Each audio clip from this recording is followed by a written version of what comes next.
G'day and welcome to the channel. I've got an exciting video today. I've actually got the Canon R10 to try out, and I'm here at the Winton Wetlands with my mate Brian. Just got here, the sun is just about to come up. We've got all these dead trees and there's actually some cockatoos, I think, in the top of these trees. So I want to try and get them sort of a silhouette shot. So I've currently got the R10 and I'm using Brian's Sigma 150-600 Contemporary, and I'm just going to frame up these cockatoos in this dead tree. If I can find them, there they are, and just something a little bit different. And I'm currently shooting at 600mm times the 1.6 of the crop body. Obviously gives me that a field of view of 960. Such a magic spot.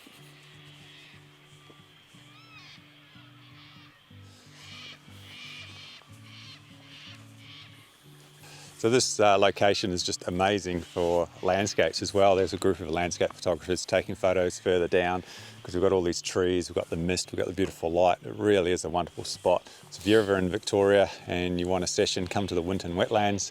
It really is worthwhile. The birds are chirping, the birds are singing. Where else would you rather be? Again, I'm not a landscape photographer, but before the birds come up, we might as well try. So we've got a dead tree on the right. I've got the sun coming up on the left. We've got a bit of fog. We've got some beautiful colour. I'm currently shooting at ISO 100, which is obviously the lowest ISO. I'm at 6.3. I'm at 1/2000th of a shutter speed because we've got so much light coming in from that sun. Wow, that's amazing. That's cool.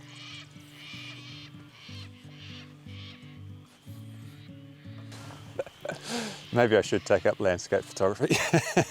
It can be fun, I suppose. So I've had a really busy week this week. I've been working, I've been planting trees, I've been editing videos, but nothing beats getting out with your camera, getting out with your mates, even though you've got to get up early, +4. Where else would you rather be? This is just epic. Like, this is what photography is all about. It's just being out, taking photos, just enjoying the moment and seeing things. You know, if I was in bed, I would have missed this amazing sunrise. So just awesome.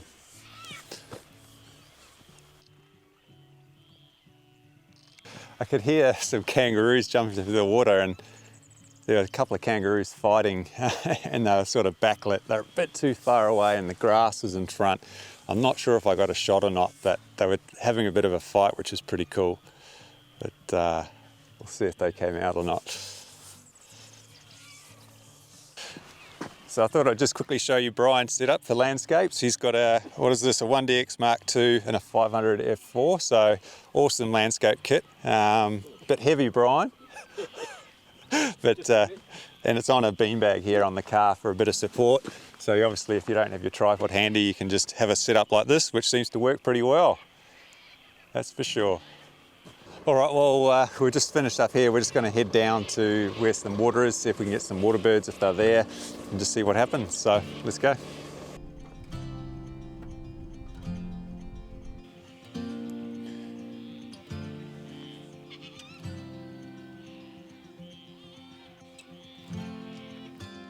There's a fairy-wren on this log, if he stays where he is.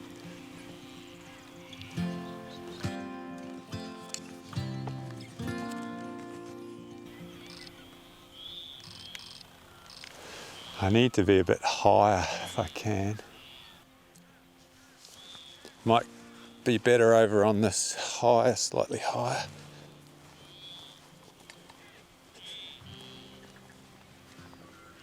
Oh yeah, right here, Brian, if he stays there. So we've just got a superb fairy-wren just sitting on top of this perch. This is how it works sometimes. You just see a bird, he's just up there preening. Let's take advantage of it.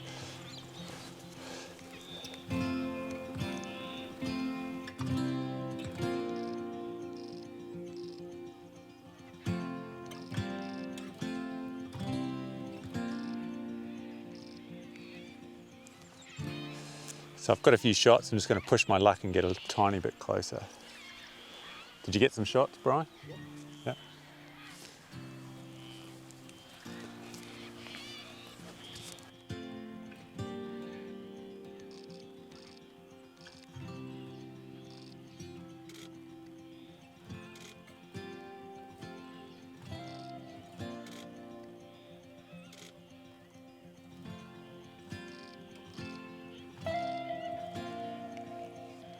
you know, that's one of the tricks, is this bird is often going straight back to the same perch. So you could just set yourself up and just wait, and the bird will come to that perch. The bird poop on the perch tells you that the bird goes there regularly. So it's just a matter of setting up and waiting. So we've got quite close now. So the bird's much bigger and we've got really, really good shots. Beautiful light, low ISO, high shutter speed.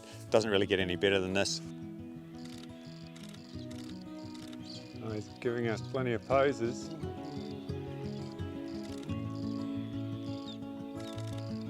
The AF is definitely struggling on the R10.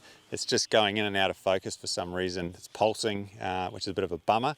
I'm sure I still got some sharp shots, but as you saw, it's just getting confused, and I'm not sure whether it's the lens or the camera or a combination of both, but it's making it pretty difficult, I must admit. But overall, we got some really, really good shots, and the bird put on a performance, so we're both very happy.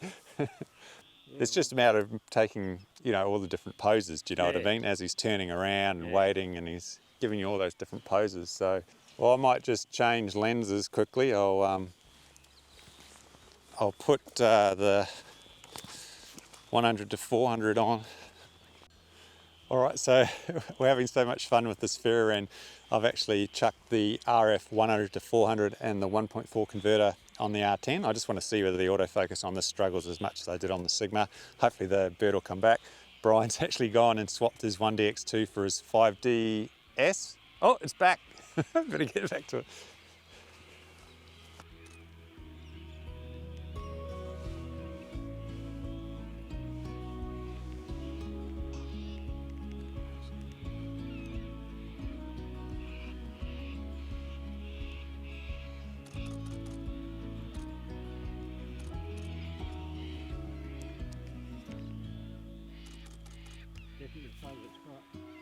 Yeah.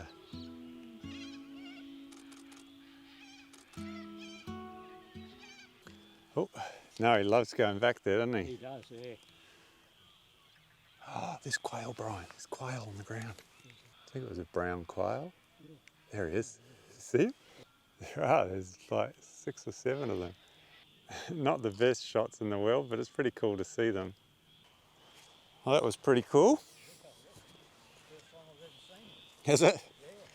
All right, so the bird did come back, and I tried to get some footage, and again, it wasn't quite as bad as the Sigma, but I'm still having a lot of trouble with the autofocus locking on eye tracking, and I'm starting to suspect it might be the R10. It's just not as good as the other R bodies for whatever reason, but I'll keep trying it and just see how I go. But early testing suggests that the eye tracking is just not as sticky and as just does not appear to be as consistent as the other bodies so far. So I've just been photographing that Fairy-wren, and I spotted a Sulphur-crested Cockatoo in a tree stump over here. And the beauty of these zoom lenses, the 100-400, I can zoom right out to 100 millimeters or 140, and we can actually create a really wide habitat scene with the bird in the stump and all the trees around. You know, I just simply couldn't get that with a 500 or 700 millimeter lens. So it definitely gives you that versatility, that's for sure. We've just finished filming those superb Fairy-wrens. Great time, really cool. While I think of it, the buttons on the R10 are absolutely tiny. So I use dual back button focus, so I'll see if we can zoom in there. So I use dual back button focus, and this button here is absolutely tiny. When my thumb goes on it, and it just feels a bit weird.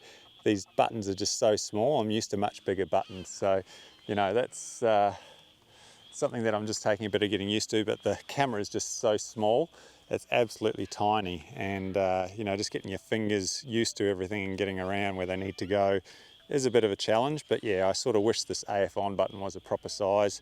That would be pretty cool. So all right, we're going to go to another location and look for some Antechinus, so we'll go do that now.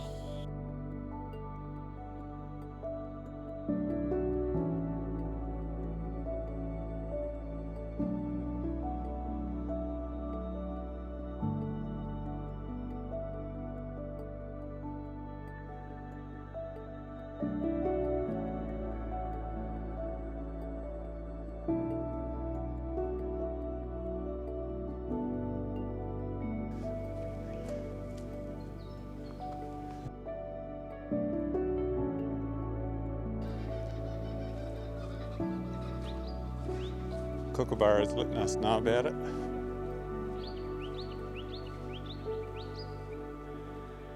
It's one of those things, you know, you just wander around and they just catch your eye. See him looking at us, big boy. He's a bit of a monster, this guy.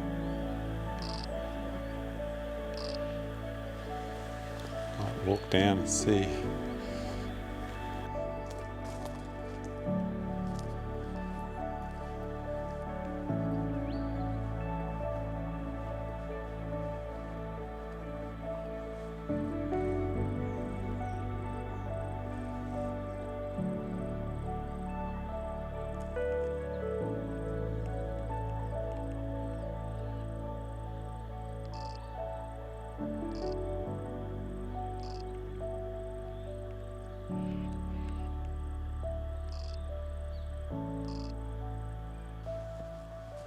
Oh, that was a big boy.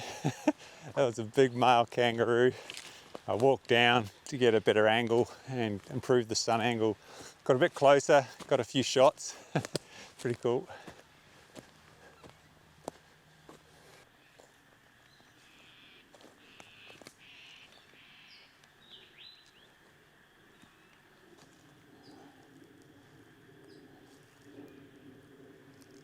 I've lost it.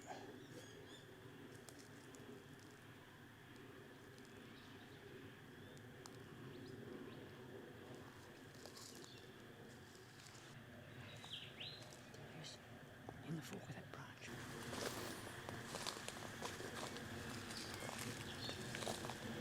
He'll come scuttling down, I imagine, at some point. I assume he's got to come down. Oh, he is down, he's down.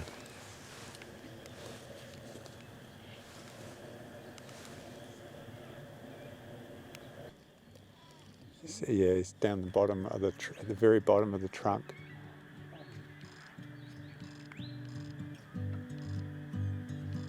Digging and carrying on.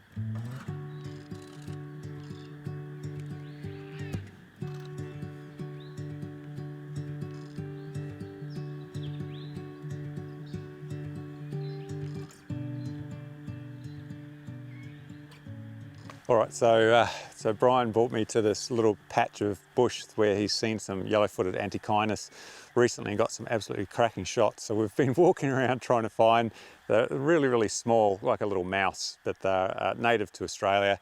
And we've been looking and wandering around, and finally out of the corner of my eye, I noticed one poking its head out of this little dead log here. So we just spent 10 minutes walking around. We both got quite a few photos. It was feeding in the leaf litter. It's hard because it's dappled light, so it can be a bit tricky to photograph, and they move constantly. So I actually ended up taking off the monitor because it was just too hard and too heavy. And I ended up using traditional autofocus. The eye tracking just wasn't really working for me. So I've just gone back to traditional, where I'm just putting the focus point on the subject and focusing. And hopefully we got a few shots sharp. I think it's still here somewhere, but what a way to top off the morning. That was cool. So it's always nice when you want to see something and then you finally see it. But I think as you wander around, your eyes pick up movement, don't they? And you find things. So we're pretty much done. We're going to go and grab a cup of coffee and relax and review the morning's images. And yeah, it's just been awesome. So overall, the R10, I haven't seen the photos yet, so we need to go and check those out. But it's a very affordable camera. The eye tracking let me down a few times, so I need to do some more testing on that. But I didn't really hit the buffer. I was just feathering the shutter. I'm sure we got some nice shots today, so hopefully you enjoyed today's video. I'll definitely be doing a full review of this little camera because I know many of you are probably interested in it because of its cost. So if you enjoyed the video, obviously give it that thumbs up. Subscribe if you want to see more of these videos, and until the next video, take care. See you later.